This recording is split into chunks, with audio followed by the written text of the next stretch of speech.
gentlemen, boys and girls, welcome to another exciting episode of Let's Talk Comics. I am your host, Jim Biscardi. This is the official Image Comics podcast that goes one-on-one with your favorite creators in the business to find out how they got in, why they got in, what they're still doing in comics, and what they've got coming up. This episode's coming out on Halloween. Did I plan anything special? No, I did not. But we're going to call it a Halloween episode anyway. My guest today is Ryan Parrott, who is just so much fun to talk to. This guy has got energy in spades, and I think you can feel it when you listen to this episode. Ryan is working on a book called Rogue's Son. If you've not heard of it, it is a corner, if you will, of the street that is the Massiverse. He works very closely with Kyle Higgins from Radiant Black to do big, cool, fun things.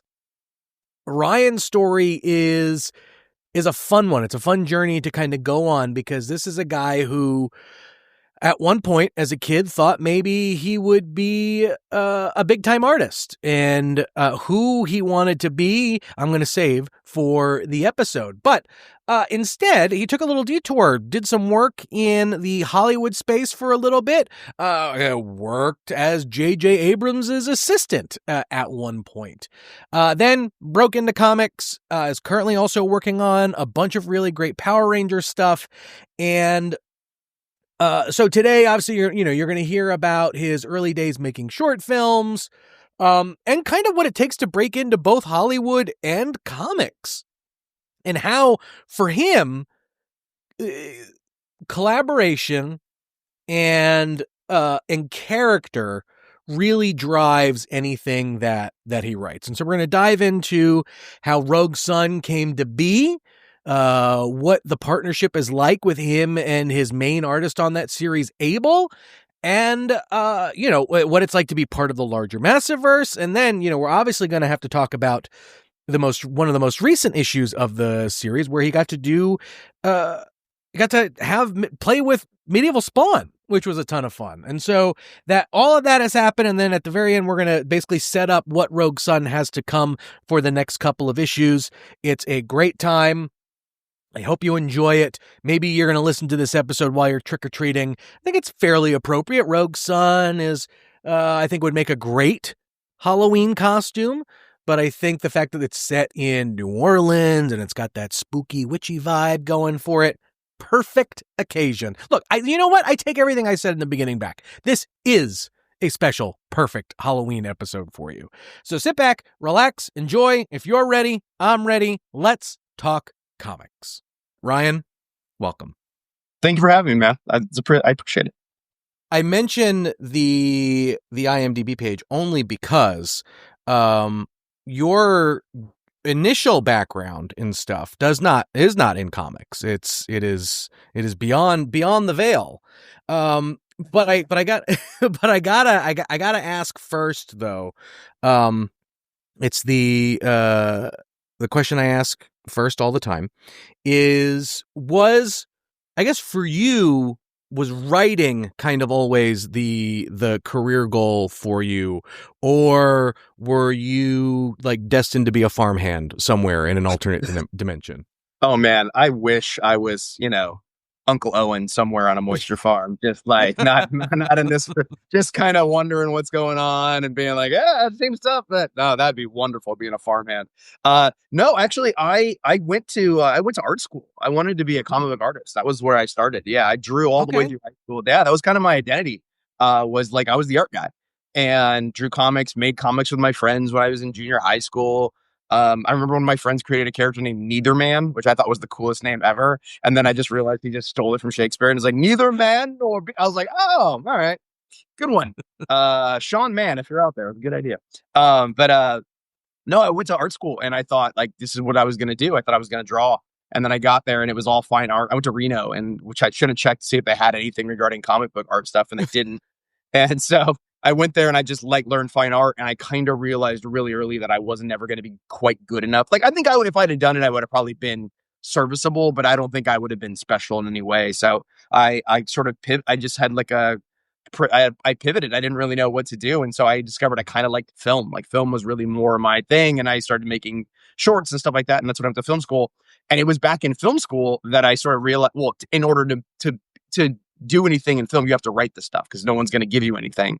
So I started writing then, and I think it was right about that time that I realized that what I'd actually always been attracted to in comics was the stories, and the art was just sort of the gateway drug. And so that's why I sort of pivoted into the writing of it all, because I realized, oh no, I like telling the stories, and I'm actually totally fine with giving someone else who's much better at me the media with which to actually articulate them. Mm-hmm. I love that. So, if you were to become, let's say the comic artist thing worked out, who were your biggest influences? Who were you like, I want to be the next? Oh, I wanted to be J. Scott Campbell.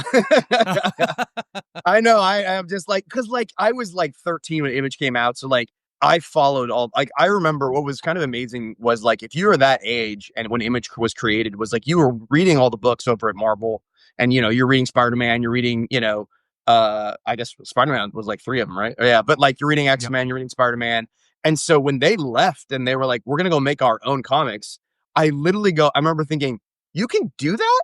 You can just go and make your own books? Like that seems insane. Like what? And I bought every single one. So like I wanted to be like J. Scott Campbell. Dale Keown was the guy that I really loved. I loved his art. So I was pretty mainstream, man. I was like, I wanted to do the big superhero stuff. I mean, I know other people will probably give you much better references than me, but I was just like, if they created Image, I probably wanted to be them at some point in my life. Oh, that's awesome. Okay, well, so then, so for you end up getting, you get into film, and like at this point, are you still like a huge comic book fan? Are you reading kind of through this time? Do you fall away from it for a little bit, or like is it, does the trying to break into film and TV become the sole focus for you? Well, I've actually never spoken about this. This is kind of fun.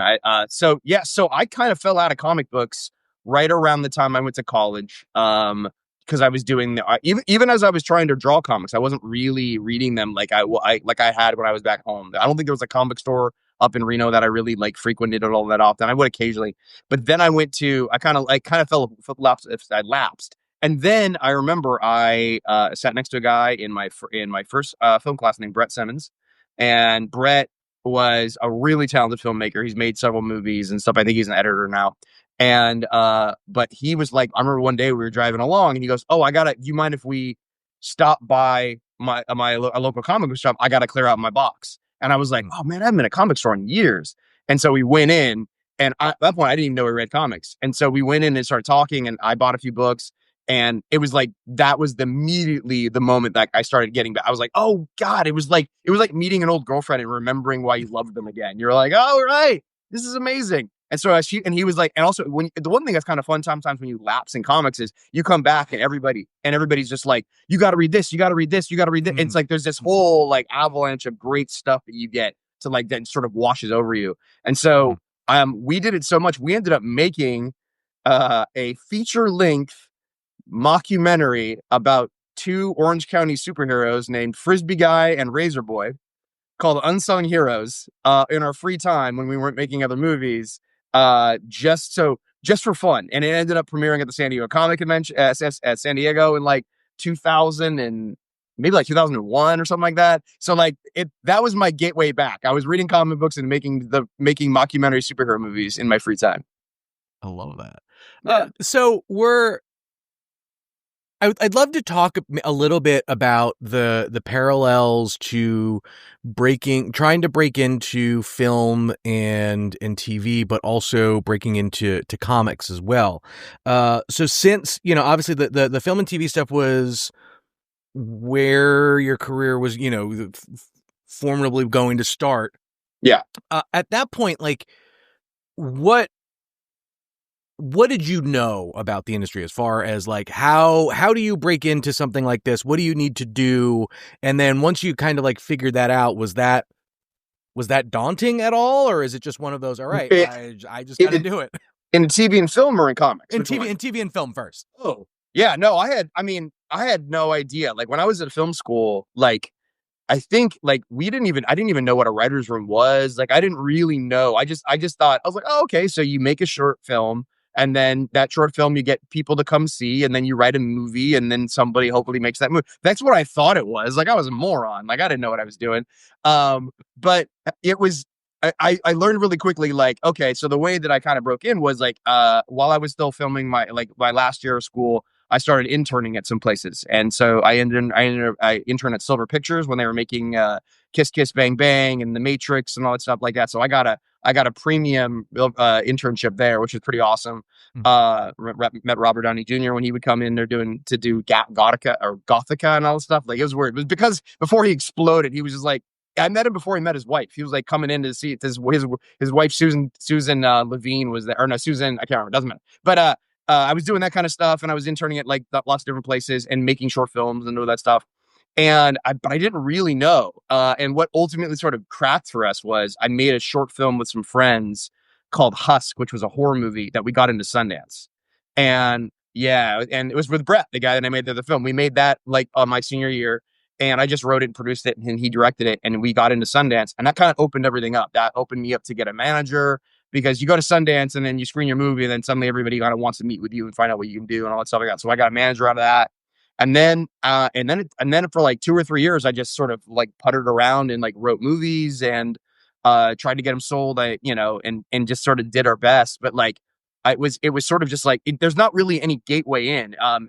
Like I've told this in some people, it's like every person's story is completely different. It's just like it's so weird to get in. And so for me, it was sort of like I ended up doing that for a little while. I had some small successes here, like you'd sell something or you'd like get a meeting. Like I was developing a project with Sam Raimi for a little while. And it's like each one of those feels like the whole world. Like if this doesn't work, I don't know what I'm going to do. Um, but ultimately I ended up becoming a nanny because I needed a day job. And as I was working, and I took care of two kids. One of them, by the way, is the backup catcher for the Toronto Blue Jays right now, currently in the World Series. So this has been kind of fun. And so his mother, when I worked there, was at the head of TV for Bad Robot. And so after those kids got old enough, and she knew that I was a writer on the side, it's partly why she hired me. We had met through a mutual friend.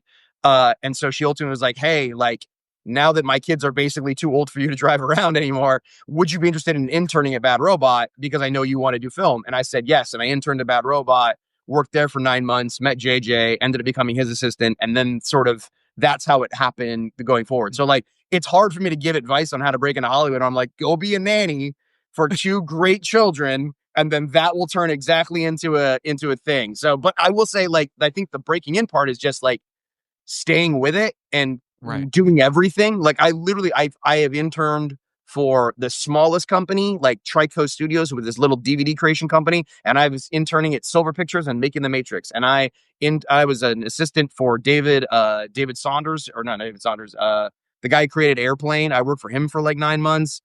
And I was selling like his used clothes on eBay, and it was awful. And then I would go there and I'd work for somebody who was just a regular, like the assistant, like that. So like you do everything you can and just sort of find your way. But the whole Mhm. key is just continue to keep writing, continue to keep making stuff. And because you're the opportunity, like I was ready to be JJ's assistant. If I got that opportunity 10 years earlier, I wouldn't have been ready for it. I was ready for it when the time came. So, what were some of the maybe your biggest takeaways about writing during that time? Because right, obviously you kept writing. So, what did you learn about writing as years went on, and as you kind of had a bunch of these different experiences? Good question. I think when you start writing kind of like everything's kind of a what if. Like everything you write is kind of a world building what if. Like I think one of the first scripts I ever wrote was like this thing. It was actually a friend of mine idea. It was called Force Edge. I thought it was really cool. And he was like, I like the idea of loggers fighting monsters in the woods. And I was like, yes, that sounds fantastic. And I was like, Stone Cold Steve Austin will be in that. Like, I was like, that was my, he pitched that idea to me. And I was like, yes. And then he wrote a draft and I was like, no, that's not at all what you should have. And so I was like, do you mind if I take that idea and like run with it? And I wrote that. And that was like the first movie that I ever wrote. that it was about like a bunch of loggers who go in the middle of the woods, and like some protesters like start to mess with all their gear and like break stuff, and then they discover they're being hunted by these giant Bigfoots. And so it was just an excuse to have loggers use chainsaws against Bigfoot, which I was like, this is awesome. But I wrote that, and that thing got me like some attention. Like my manager sent that out, and I had meetings based on it because they were like, oh, we're looking for this kind of stuff. And so I think in those early days, like when I first started working out, I was just thinking about like what if stuff. And as I've gotten older, I sort of realized that like there's a line that I really love, and it's a plot is an excuse for character. Like when you come up with a plot, it's the excuse to explore the interesting person or the interesting people at the center of it. Like for instance, like one of my favorite movies of all time is called Nightcrawler, with Jake Gyllenhaal. And I love that movie because that's a premise where like, oh, it's a movie about somebody who is a streamer or not a stringer in the world of, you know, car accidents and stuff. But like the character is really what makes that movie interesting, is like he's such a fascinating person to be around. And I feel like that's one of the things that like people don't really, I think you start off writing plot, and then as you get better, you start to realize that character is what people come back for. And I would say specifically in comic books, character is the most important thing. I know a lot of people love plot, but we come back month after month because we love to hang out with those characters. We love to see them grow and change and see them and explore new pieces of them. I mean, geez, man, like some of these characters have 1,000 issues and it still feels like you can find new things. And I feel like that's the thing that you learn, is like you start in plot and you ultimately get to character. So then alternatively, let's talk about kind of breaking into comics. And so you've got, you know, you're starting to fine tune the writer brain, right? And your skills and things like that. When and where did creating comics come back into the picture for you? So I was writing a bunch of short films. It was like 2005 or anything. And I got kind of known as the guy who would basically write any short film for anybody if they had an idea. Like I would just do it. Like I was like, yeah, whatever. Like I love collaborating. It's my favorite thing in the world, is like working with other people. Like writing's a very solitary thing, but it's so much more fun to like riff and play off of other people. And so a buddy of mine was like, hey, he was one of those guys in college that was just like, he always just wanted to make stuff. He wanted to be Michael Bay, and he just would like hit everything. He would take any approach and just turn it and do a 360 camera loop around it and stuff like that. So he was fun to write for because he would just go big. So I wrote a short film for him. And while I was on set, as a writer on set, there's nothing for a writer to do. That everything's been done. You're wandering around. So I'm standing there, and there was a guy sitting on the guy who was doing the light, the mic boom, was sitting there on his laptop in between takes. And I looked over at him, and I saw he was working on something, and it was a laptop, and he had like a superhero thing, like a guy punching something. I was like, "What is that?" He's like, "Oh, that's my senior thesis. I made this." And I was like, "Oh, cool." And I go, what, you made a superhero movie for your senior? That's amazing. And I was like, everybody's making like, you know, art films. And he's like, no, that's what I want to do. And I'm like, what's your name? He's like, Kyle Higgins. And I was like, oh, hey, nice to meet you. I'm Ryan. And we became friends real fast because as he did all the sound for that movie, I would show up for the audio stuff and we would just talk comics. And so he moved up to LA. I was already living in LA, and he moved up to near where I live. And so because of his short film, The League, it had opened up a lot of doors in the comic book world for him. And because he was doing film too, he was comics was something he loved. It wasn't like the first thing he was trying for. And he got this opportunity. So I would spend like once or twice a week at least over at his place. We'd just be throwing around ideas.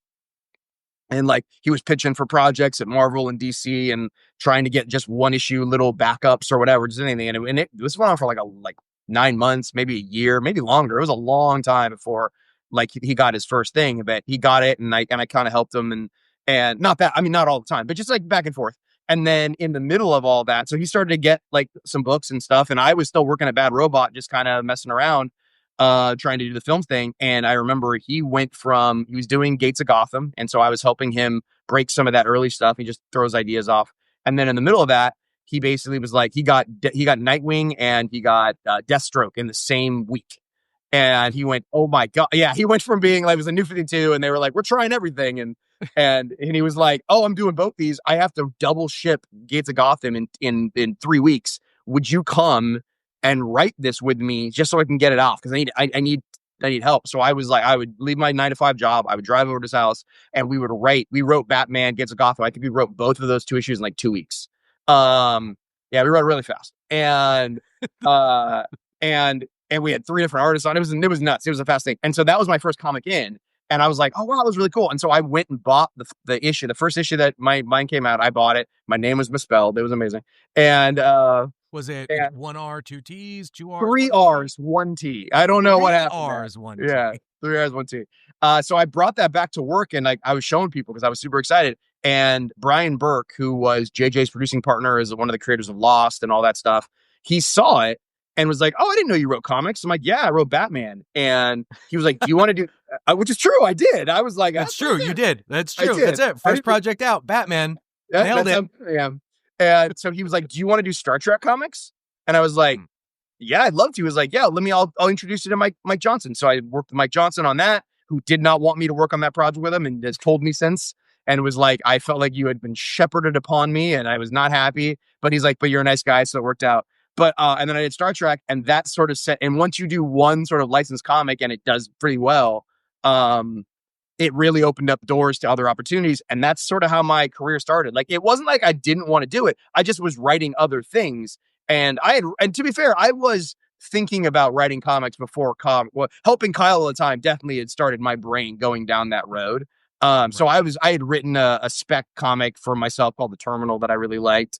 And that also was something that I had done. So like, it wasn't just that I got to do Batman that all kind of back into it. Like, I was already sort of thinking and working my brain towards that.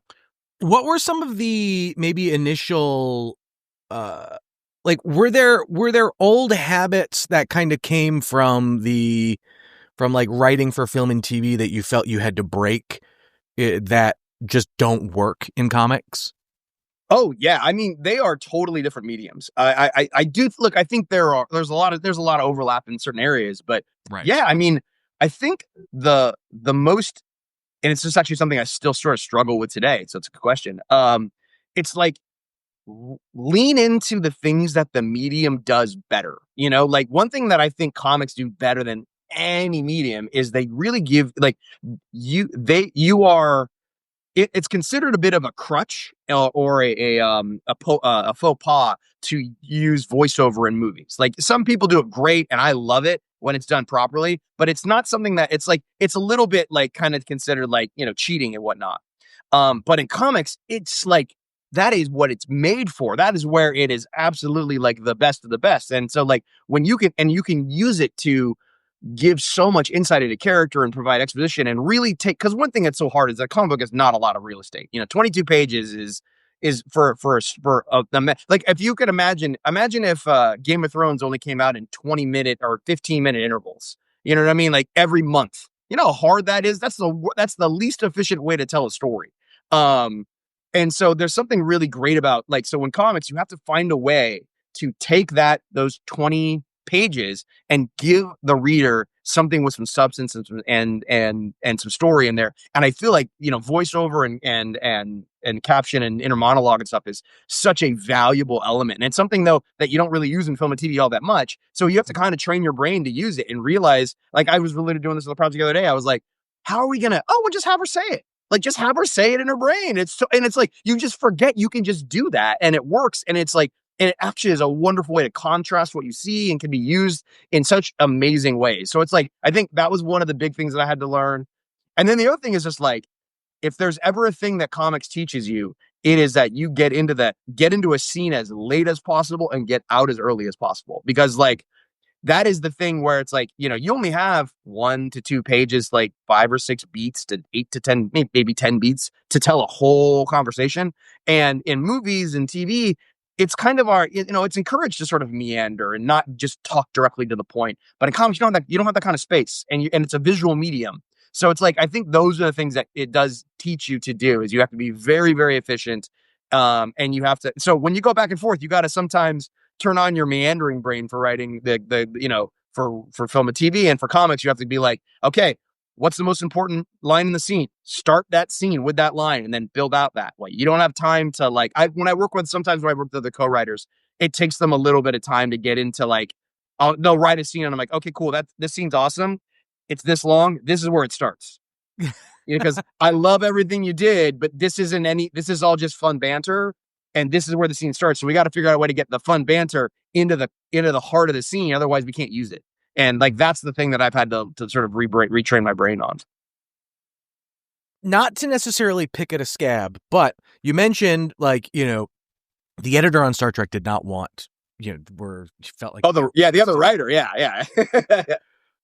What do you know why? Like what were like was it like you were were you still too green at this point? And he's like, I don't know this guy, and I don't know, I'm gonna have to work extra hard, or like were there like moments of feedback that like you maybe just kind of you got then and there that not necessarily became a chip on your shoulder, but more was like, well, I'm gonna show him. I just kind of helped you kind of get over that, because I gotta imagine that's a hostile environment a little bit. I think in some ways he was just like, I was taking his meal money, like like half his money was going to me now. I think that was part of it. But I think also it was, Mike Johnson. We're really good friends now, so it's totally fine. He'd been writing the Star Trek comics for years and years and years at that point. I think or maybe at that point, maybe it only been done for like, but he's done it. I think he did 100 something issues of that book. Right. And so since he did so much, I think he was, he didn't like the idea of having somebody else come in and sort of take over what he was writing. But the funny thing was, like, he basically was like, I'm going to give you an issue for a character, you go write that. And I wrote it, and he was like, that's probably my favorite issue of the comic now. And I was like, oh, thanks, man. And it's one of the things it's one of my favorite issues too. It's like a Uhura story that I wrote. And after that, we started, I think he just didn't trust whether or not I was going to be any good. I don't think he thought and to be fair, maybe I'm not, but my point is like he's like, oh, and then we started talking and we started working on stuff. And then we found out really early, like it's funny, like of all the people I've ever worked with, he's the reason my scripts are formatted the way that they are. Because he was the first person. Yeah. He was the first person I ever had to write. I wrote a lot with him. So the font that I use, the framing that I use, the spacing that I still use to this day is all because of Mike Johnson. Like I don't use, when I work with other people, like I can't write if my comic book is not spaced that way. Like I can't do it. It's like, it's in like Cambria. If you wrote me a script in Courier, I'd be like, nah, it's not working. I don't know what this is. I can't work this way. So like, I think it was just more that he was just nervous about somebody coming in who didn't know the material, didn't necessarily know if he was the right guy. But like we ended up, I think I broke him down and like, I loved working with him. To this day, I'd work with him again tomorrow. Yeah. He's so much fun and has such great ideas. And and it's like, and that's what you got to do in comics, man. Like, I think that's the other thing is like, these teams that make things are very, very small. And so it is, something that you got to learn how to be, a team player. Cause, that's important.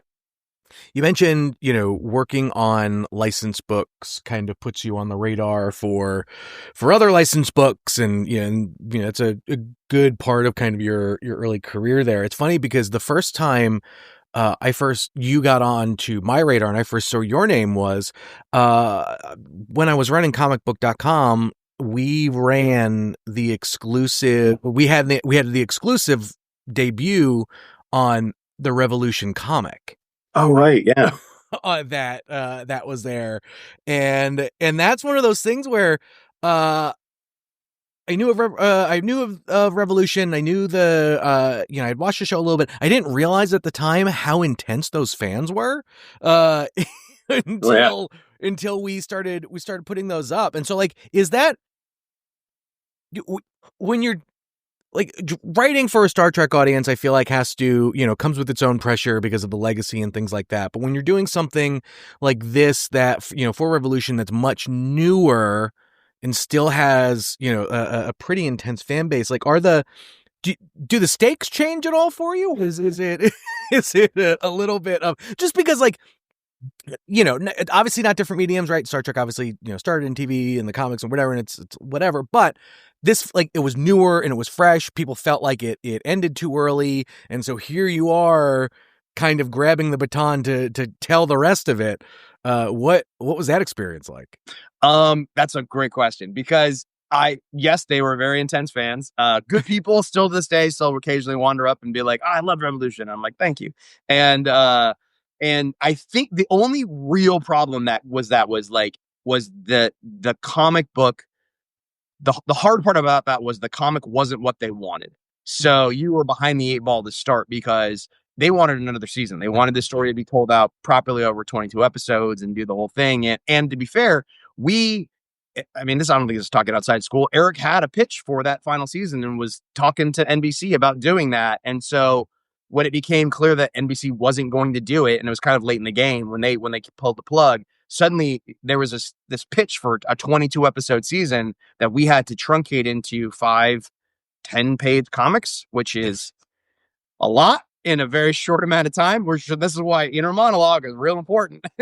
But I think that was the hard part, was that I think we knew that no matter, even if we wrote the greatest 5 10-page comic books ever, there was no way that the fans were going to feel like we'd given them exactly what they wanted. And so we knew it was going to be difficult. But at the very least, it was at least an opportunity to sort of like close off some of the storylines and make it feel like we knew like generally what the ending was going to be.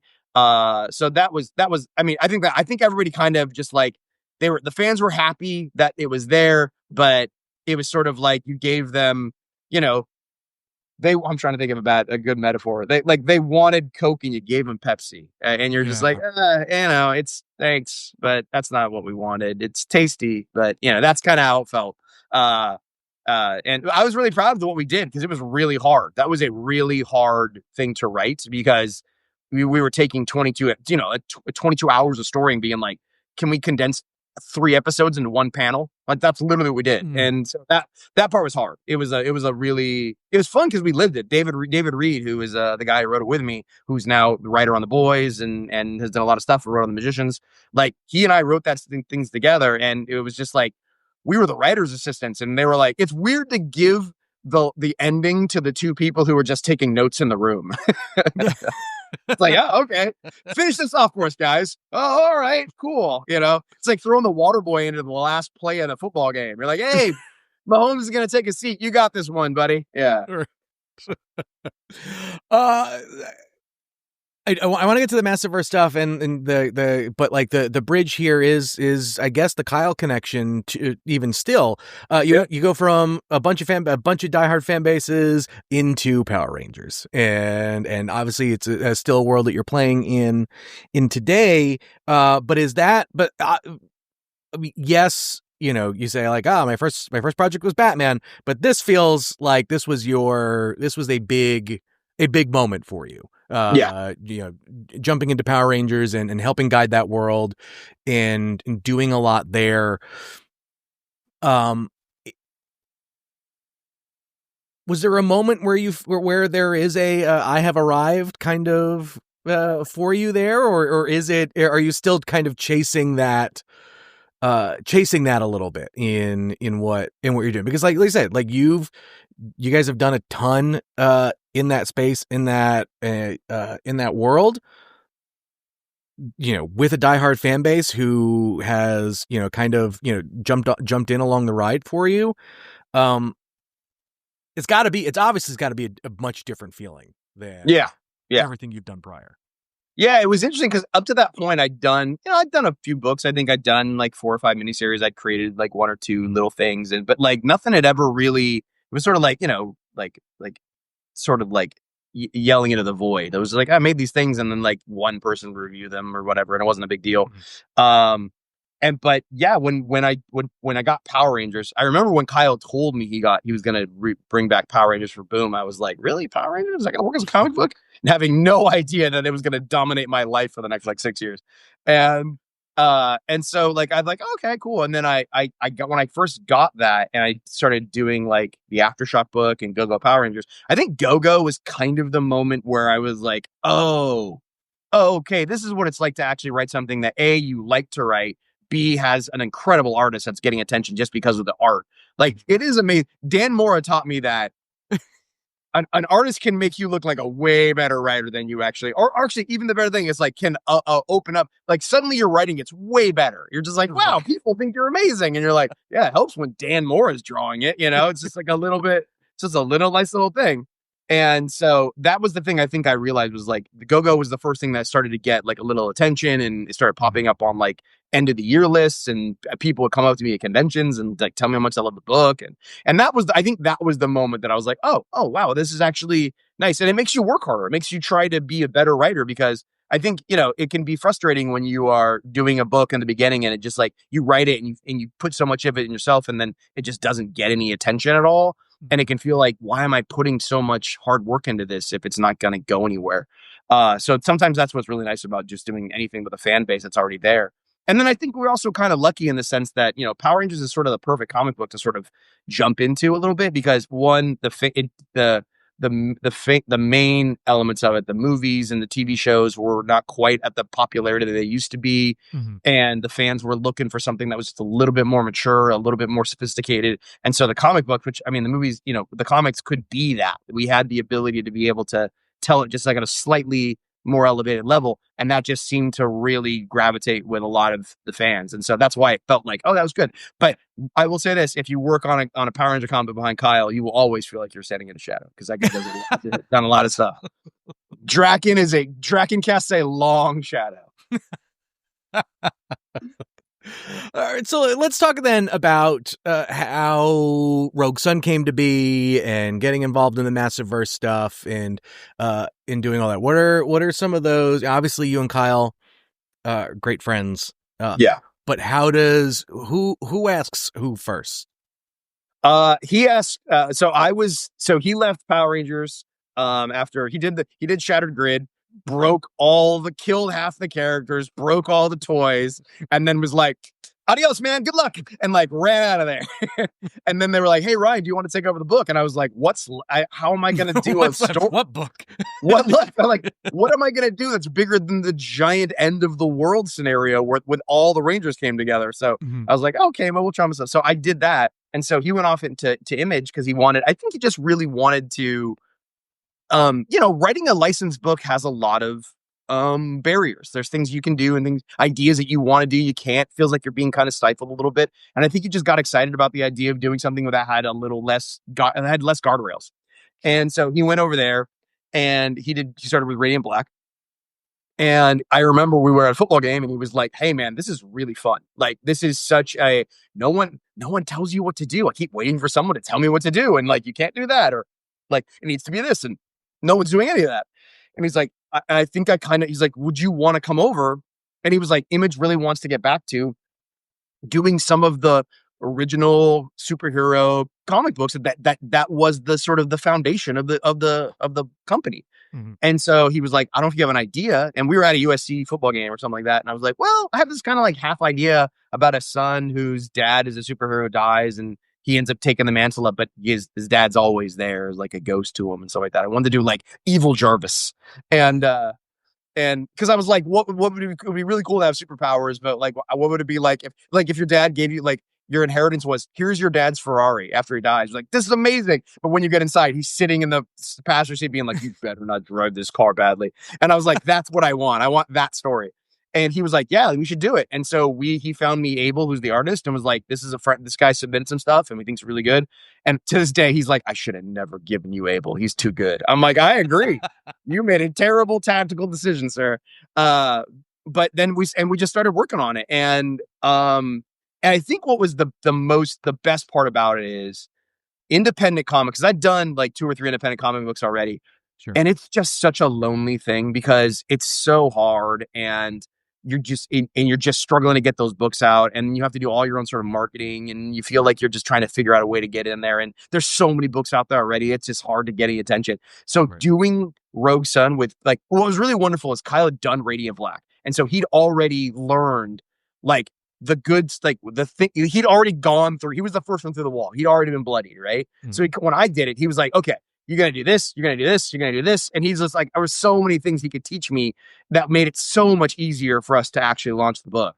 And then being able to work with him in, every year doing Supermassive, or I call him up and I've got like story problems. Like he reads all the outlines. Like we talk, having somebody that's your friend that is also a writer and is like trying to do the same thing you are. And like all of us together, me and Michael and Matt and Melissa and Brian, like having that little group of people that you can talk to and rely on and all know what you're going through, it makes doing independent comics so much easier and so much more fun because you have friends, you have people you can rely on, and sometimes you don't. Sometimes it feels like it's just you and your editor, and then the artist is like somebody in a foreign country that you never speak to, and that's hard. So I guess walk me through some of the early kind of getting to know you period that you had with Abel, right? Because again, right, like this is a book that is now yours and you're bringing someone on to help bring this to the world. It's not a licensed book, right? And so like there's no like this is you and him kind of in the trenches figuring this out and putting the book together. And so were there things that you didn't expect through this process that maybe was different from some of your early creator-owned stuff that either surprised you or were hurdles that you kind of had to overcome to just make it work and get it out the door? Yeah, I mean, the first thing was just like figuring out what Rogue Sun. I mean, first off, his name wasn't Rogue Sun when we pitched it. It was like Dark Sun or Dark Star or something like that. It was not good. It was like thing you're like, oh, we'll find a better title later, and then it was just like we got to come up with something way better. And that took a long time to figure out what Rogue Sun. I remember walking down the street with my wife at the time, and I was just like, what about Rogue Sun? And she was like, I don't hate that. I'm like, oh, that's a good start. And so I was like, great. But yeah, I mean, it was interesting because like you have the fully fleshed idea, like you have the idea, I have the concept, but like it was interesting how each little piece like kind of came together. Like I remember like the first design I sent, like I knew kind of what I wanted it to be, but I was like, I didn't want to. It's that thing where you're like feeling each other out a little bit, and you're like, hey, so like kind of like the superhero should kind of be like this, but like I want you to be able to do what you want to do. So like, you show me. And so he did one sketch of this sort of like cyborg thing, and I was like, no, that's not right. And then I don't even think the book was set in New Orleans at that point. We had talked about it, but I had been in New York. I had been to New Orleans. This is where I proposed to my wife. I'd gone to New Orleans. I'd spent 3 weeks there while she was writing. She wrote on the show Preacher, so she was writing on that show. And so I went out to visit. I just wandered New Orleans and I just sort of fell in love with it because I was like, man, this is like the perfect city for a superhero book. And I don't know why anybody hasn't really done that. And so when I did that, I started realizing my wheels started turning. I was like, I think this could be like a way more gothic in tone and could be way more sort of its own thing. Because Kyle had Radiant Black and that was very a sci-fi sort of Power Ranger element. And I was like, I want to do something that sort of differentiates it a little bit. And so I talked to Abel and I said, what about a night that's on fire? And he drew one sketch, and that's Rogue Sun. He did not change a single. I gave him 0 notes. He drew it. I went, that is absolutely perfect. I love it. Don't change a thing. I think maybe I said, can he have a little more fire coming out of the neck? And yeah, I was like, no, more fire. More fire. Give me a little, which has proven to be sort of a problem when it comes to like, adapting for film and TV in the world. They're like, how do we do the fire thing? We're like, I don't know, streamers. I don't know. But yeah, so like it was like that thing of like that, and then that was the part. So once we had that design, then everything started. We had like a North Star. And so all of the other stuff in the book came from around that. It was like, okay, he's in Goth. I mean, he's going to be in New Orleans and he's going to have this, that's the design. I go, then all the villains should be iterations off of the supernatural, but we make them super villains. Cause then we'll have then it kind of fits into sort of the supernatural elements of New Orleans and sort of the voodoo of it all and all that thing and sort of the tangibleness. And it was funny how that kind of gave us just this like string of pearls of where all the ideas sort of connected together. And that just came from like that sketch he did. I think if he draws a different style there or he comes back with another robot, like I don't know if the book's what it is. Because I want, as a co-creator with an artist, like the nicest thing about what's been great about Abel is like, I don't think I give him design notes. Like most of the characters you see in the book, he does in one try. Like there's not, I think maybe we've had like one character, I think Hellbent, I was very specific about who I wanted. But outside of that, like I trust his visual sensibilities when it comes to style and the more than anybody in the world. Has that changed how you write? In a sense, right? For compared to, jumping onto a project with an artist who may be with you shorter term? Yes, I will say, I think this is okay to say. I don't write full scripts anymore for him. Okay. Yeah, I write very not Marvel style because one time we got behind because the comics get behind, and we got behind, and then Kyle was like, "Just do it Marvel style," and then I turned and was like, "This isn't Marvel style. Like it's like the dialogue is just in the description." I was like, "Well, yeah, so what's going on?" And he's just like, "It's just formatted differently," and I was like, "So." But the way that I write now, I don't. I tend to write like I tend to write sort of like I'll panel break, but I tend to not give him dialogue. I tend to like write sort of like what the gist of the situation. I tend to write in emotions and less about dialogue. Um, because I'm like, this is what they're feeling and what you're explaining. And so can you write towards that feeling? And then I'll write the actual dialogue after the fact. And I've also come to like stop and like he will change pages quite often now, but 9 times out of 10, it's okay. Like as long I also felt like as you write, like being a little more fluid lets him have a little more fun with structure and have a little more fun with the panel page layouts.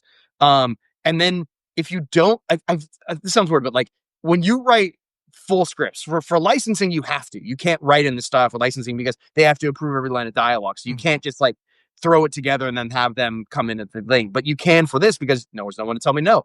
And so what's nice about it is when I get the art pages back, and I already knew kind of what the scene was going to be before I wrote it, I'm not precious about what the lines needed to be. So I kind of come in and I kind of work off of what Abel's already drawn for me.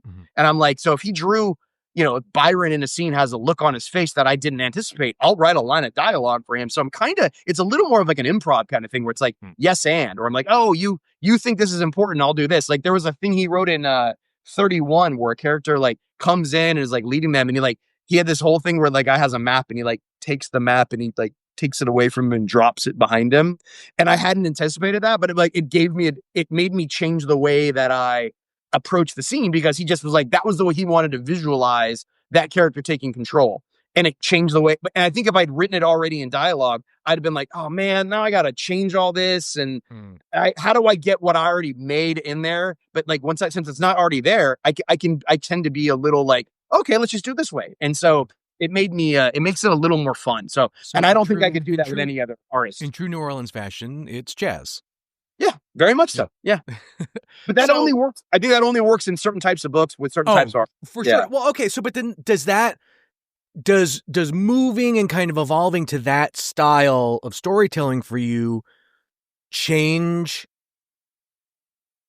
like not necessarily the direction of the story, but how you plan out the direction of a story? Because for you, do you have a bunch of super meticulous notes on where the story is going to go, what the arc is looking like or whatever? Or is it a bit looser because you can kind of plan that because you feel like maybe you can plan that way because of how you approach each issue with Abel? Yeah, I have changed the story and created entirely new arcs based upon what I think Abel does well. Like I don't think Ari would have become Rogue Sun if I didn't really enjoy the way he drew that character, and I really liked the idea of like I'm like, oh, you know what, having him draw her is fun, and I like that, and I think that came from that, and so yeah, I think when it comes to like the overall story, that's still I kind of know what that is, and it's gonna be, and all that stuff, but. I will say, I think I lean into, obviously, I lean into more like, I really like one thing that I was always really worried about was I was like, if the book can't be Dylan in the suit all the time. And so he needs to be as interesting a character out of the suit as he is in the suit. Otherwise, people are just going to be waiting for the superhero punch. And so that's one of the reasons that dictated him being kind of a jerk when I created him, because I was trying to create like a new persona and somebody that I thought would be fun and interesting to thing. And I was like, if he's too, vanilla, it's not going to work.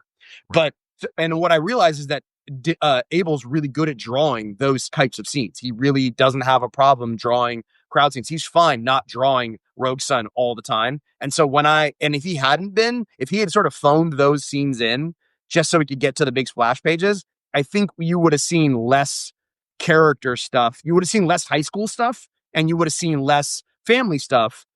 And it would have been way more plot, way more Rogue Sun. And so I do think, and even at a subconscious level, I think I have started to try to lean into what I think Abel does best. And really try and hopefully let him show off as best he can. Because the last thing you want to do is the number one. I ask every artist I ever work with before I work on the book, I go, what do you want to draw? What do you like to draw? And granted, if they say, I want to draw submarines and it's not a submarine book, then we're screwed. But, and I have had somebody ask, I really want to draw. I had one guy say, I want to draw submarines. And I was like, oh, okay, sure. And I was like, there's no submarines in this book. I don't know what, that's fine. But there were just something about submarines I really loved. So they go to a museum and there's a submarine on display and we got you your submarine. Let's go. We're moving along. I think I figured out a way to put the submarine in the book. And I was like, and then they were like horses. And I was like, I have horses on the submarine, dude. That's not gonna work.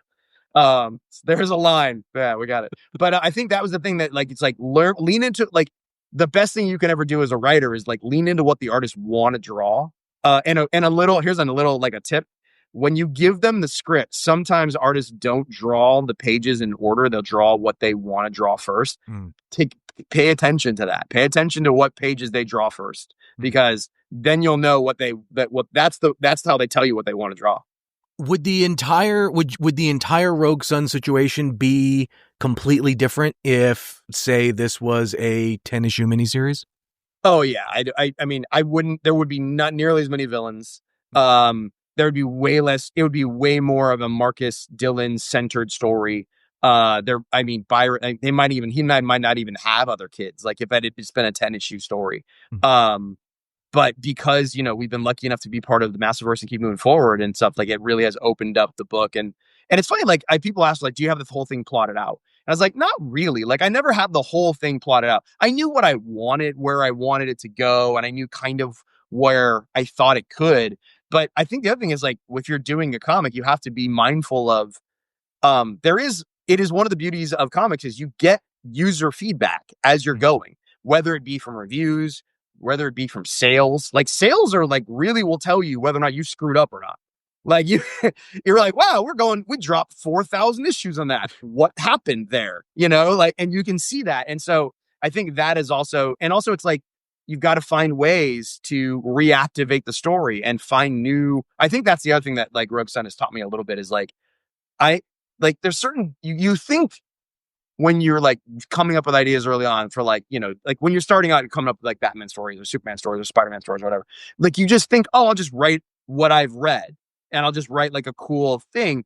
But you realize that like, a standard Batman or Superman, that's not gonna like get anybody really excited about it. It's like cool, like, oh, that's fun. Batman fought a bad guy on a rooftop again. It's like that might be really well executed, but like, how is that? Is there a cover image that's going to get someone excited about that? Is there a new take or a new direction for that character that's going to make people think I got to read this as opposed to the other 3,000 books that are out there? And I feel like that's what, Rogue Sun has taught me a little bit is like, you have to constantly keep changing the status quo, keep finding new ways to like tell a new story, bring it into a new era. It can't just be Dylan goes to high school, gets up in the morning, gets out of school, fights a bad guy, gets in a fight with his friends, and does it over and over and over again because people will tune out. And it doesn't. I think our tastes have changed. We want more forward momentum. We want more evolution. We want to see new things and be surprised. And that's something that it's hard to, in 10 issues. Maybe it would have just been a more standard thing. Going forward, I think we've had to sort of find ways to bring it in medieval Spawn, finding ways to just like do stuff that seems new and exciting. And you have to be open and willing to make that stuff fit into your master plan. So we've got to talk about the medieval Spawn of it all, because that was obviously had to been a wild experience for you. But where is this one of those things where you're writing the book and you're obviously you're a big Image fan, growing up or whatever. Like, is that just like a nugget of an idea that you've slipped into your mental back pocket waiting to try and push those chips forward to go all in on? Or how did that come about? I will not lie that when I had the idea of doing like an original, like I was like, okay, it'd be cool. I like that it was a legacy character. It's in the DNA of the character. It's already a legacy character. I was like, well, how far back can we go? And I remember thinking, I'm like, well, if I had a knight, there is a very famous knight version of another legacy character that's just kind of sitting out there.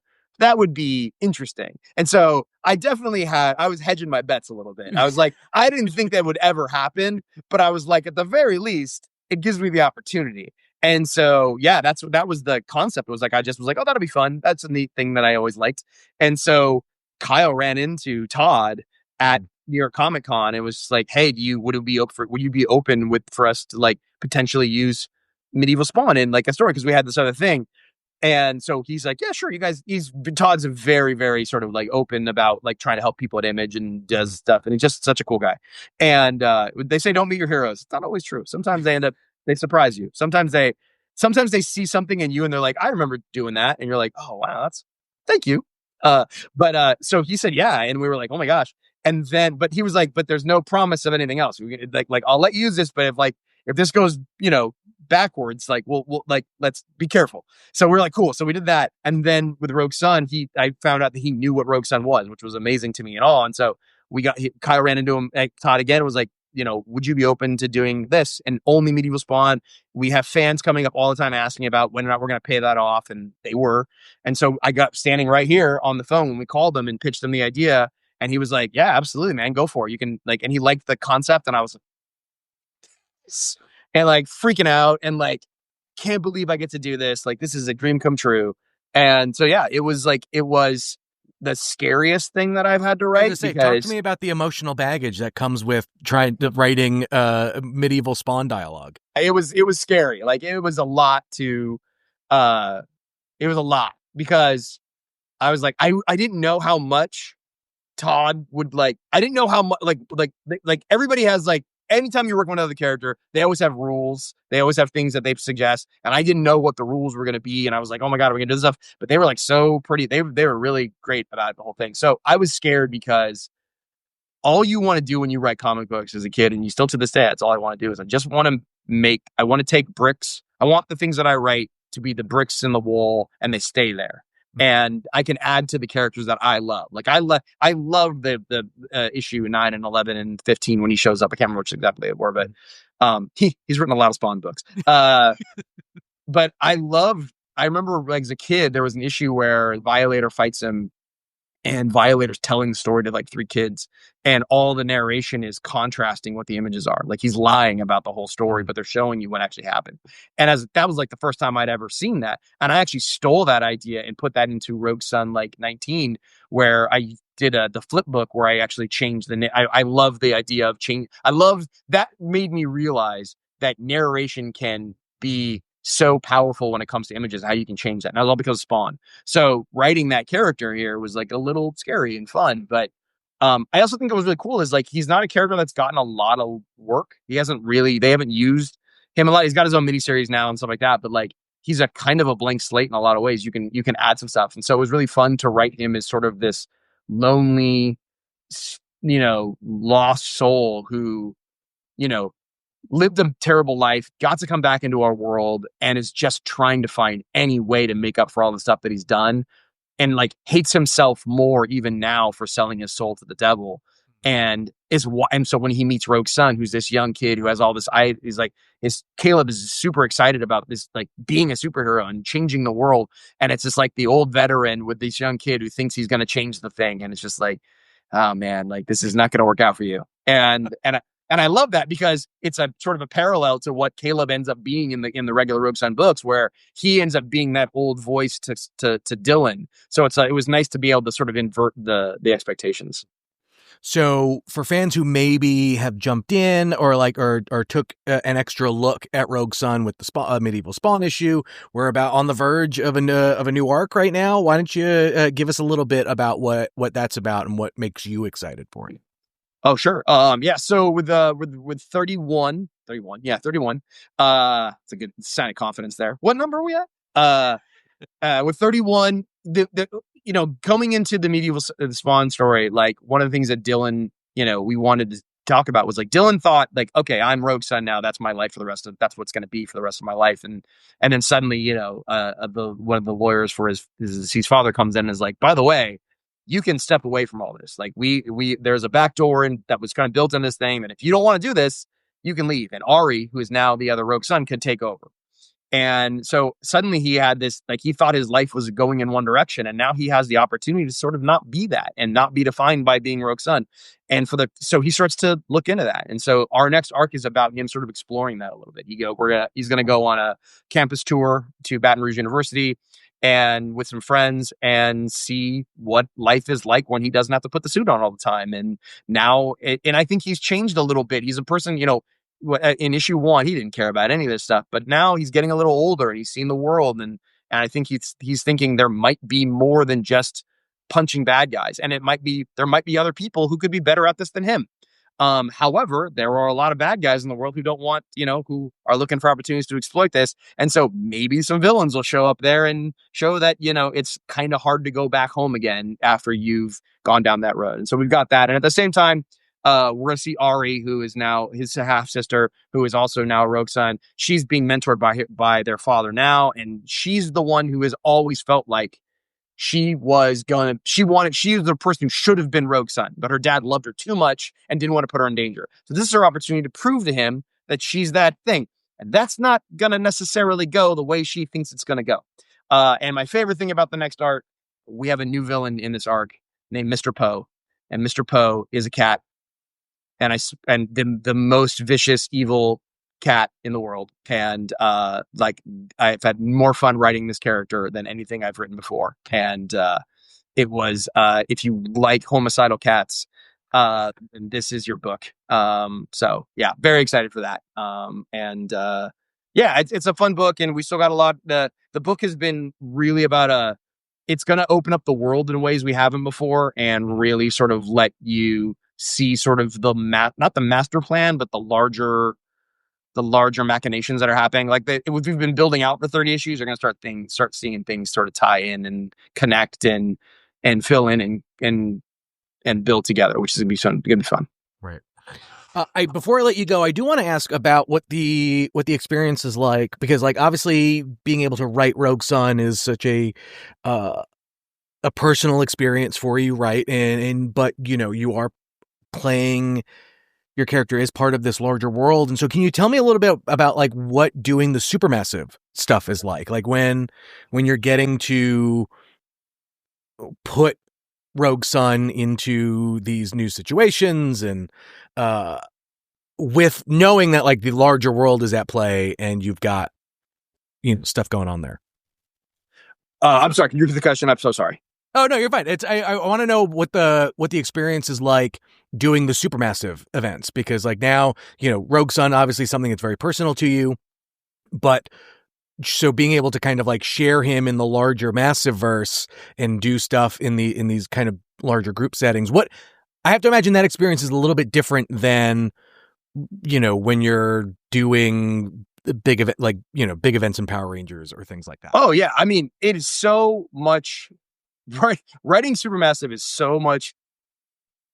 It's fun and easier, but also a little bit more difficult, because like when you do Power Rangers, is like there is a boss, right? Like Hasbro is the people in charge, and you're writing stuff and you're giving it to them, and they're saying yes and no and all that stuff like that. So you are working off that, and also you have very specific parameters in regards to kind of what the stories are going to be. So even though you're dealing with lots of characters and lots of these big stories and world building stuff and lore that goes back 25, 30 years, like it can actually feel a little more wieldy. I can feel like, oh yeah, I have like a foundation to build off this. Mm-hmm. When you build your own stuff with 6 other characters that are all owned by your friends, that can be a little harder. Like it can be a little like there's a lot of sitting on group Zooms, and everybody's sort of like, so how do we feel about this, and how do we feel about that, and like, wouldn't it be cool if I'm going to talk inside baseball so bad, but this is like better. Like it's that thing where like the funniest thing is when somebody pitches something for your character, and like you suddenly get very like, I don't know about that. They're like, right, if Radiant Black just beat the crap out of Dylan, and I'm like, yeah, hold on.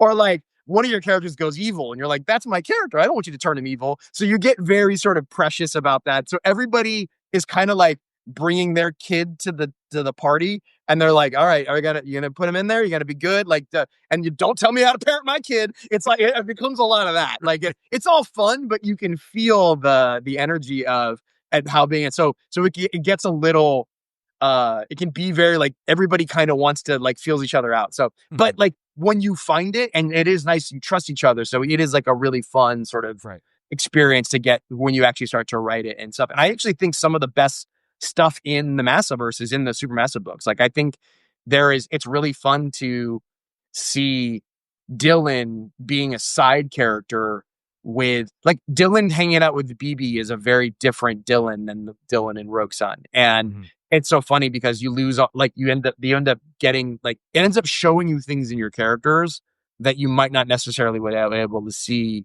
if they weren't in the group setting. So that part I think is really fun and exciting. And, and we've done 3 of them now. And I think we made a joke at one point, Dylan and the Rogue Sons and Radiant Black had never met, and they'd been in 3 crossover events because of the weirdness of the situations. So finally that changed, but that just shows you, it's like, you can't plan that stuff.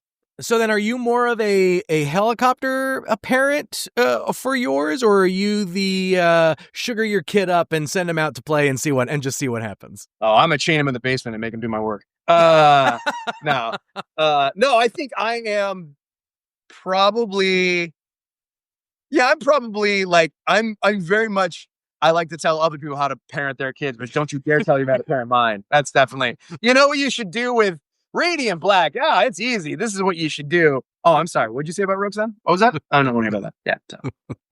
Oh, yeah. Those tantrums would be solved if they it would be just red dye out of their diet. Just talk to them just treat them like an adult and talk to them like a normal person.